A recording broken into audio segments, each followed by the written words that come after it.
Amabara gange ninyoyo nosane kamabwa sikiria muba. Ndio nyine miaka 87 y'obukuru. Ni nduga mugombora ya Kisinga. Hacyaro kibarukweta Kalingo. Nkaba ni omuhaba rwani barwenzururu. Mwaka gwa 82 tukaruga umukisaka twajya twakwataniza na government. Twataniza na government katohe mirimo. Nyonga bomuhaba masaza ngaba ndi wisaza eri yabukonje. Bitu habwe biro bike government ya NRM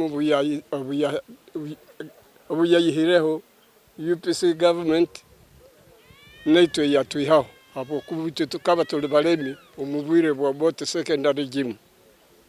Bitu NRM government buyagira habutegeki katwihaho na hati tuli mu maka gaitu titwine ekituru kukora kandi katubinga etatuhe baruha zo kugira ngo mahumura hamiremu na hati tuliaho ntusaba emisara yetu government tekagituhaire mazere kutoa appointment letters na za retirement letters zine kitugasira biro bino tuliaho magamanga kuwanga titwine kituru kugasero ntuerora ngabando banyakuli munako obutorubwira hamirimo abana baitu bakalema kusoma na hati tibaina ikyone kibaru kugasa okumaji mbere munyikara yaitu kakubohika nkanyowe ukansanga nkaba ndi wisaza nosobora kwetamwa no kurore nje ndukurarama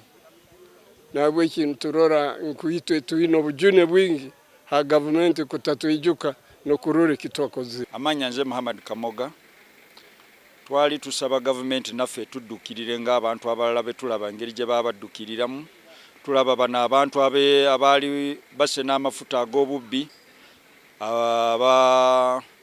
babafunirayo ekikantu konna ne babaddukirira naffe ffennyini waliwo ebibaddewo juzi enebiwera abaana bafuna obuzibu ng'obwo government yaddukirira family ezo naffe twadde tusaba government naffe tuddukirire tumanye kuba abazadde baali batutwala ku ssomero and it was their right bwali buyinza bwa government okutukuuma ne tebatukuuma so naffe batulabe ng'abantu already tukuze naye tulaba nti the government is also forgetting us katufe twebuuza fe why are we getting forgotten. My name is Akaturamu Julius, one of the survivors Uganda Technical College Kichwamba.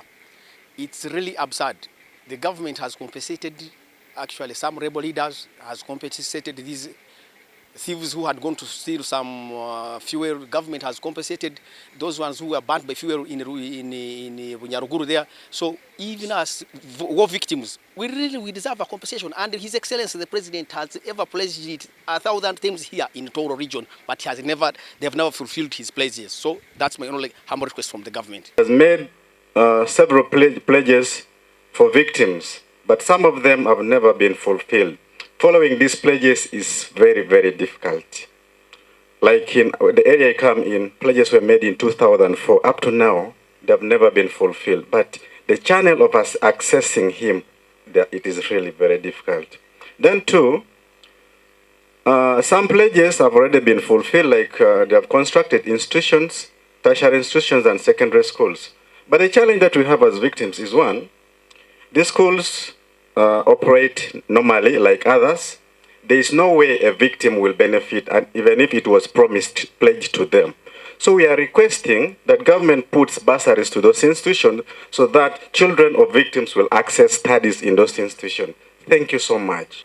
Mountain Division covers the 9 districts of Kabarole, Kiegegwa, Chenjojo, Kamwenge, Kitagwenda, Bunyangabu, Kasese, Bundibujo, and now the beautiful Fort Portal City.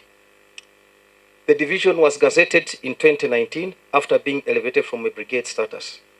It specifically focuses on the issues regarding the Renzo region security, where ADF and other negative forces like the Kiunamitima, Nalu, have been taking advantage of the terrain and the vegetation to destabilize parts of western Uganda and eastern DRC.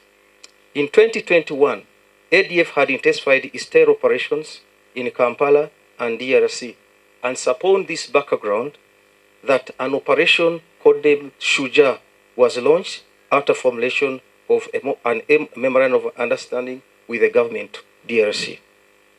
What has the government done to keep the people of Uganda safe? Here I've added even DRC. Laws have been enacted to deal with some of the threats mentioned above. For example, the Institution of Tradition or the Leaders Act 2021 was designed to operationalize Article 246 of the Constitution on the institution of tradition or cultural leaders. For the threats by traditional institutions, laws to regulate these institutions have been put in place, and where the leaders have contravened the laws, the government has intervened and brought some sanity. The Uganda Communications Commission was given the mandate to regulate the social media platforms in order to prevent misinformation. In the recent elections of 2021, Uganda Communications Commission shut down Facebook after realizing that it was going to cause chaos. The internal migrations are being addressed by the respective district authorities and in some circumstances, the Prime Minister's office. Sensitization about terrorism is also being made by the different district authorities. The unemployment problem and poverty are also being addressed through government programs like the Parish Development Model, the Youth Lively programs, and the Myoga. Uganda's foreign policy clearly emphasizes that a friendly relationship should be maintained with our neighbors. To ensure this, some defense cooperations have been done. For example, the recent one being the one with the DRC, where the East African Standby Force has been deployed, being led by Kenya. Though in this direction, we are being pushed to take military action against M23, but with the guidance of the Commander-in-Chief, and some of us still feel that this is a political issue, and they should be given time to handle it politically. At an appropriate time, if agreed, military action will be taken.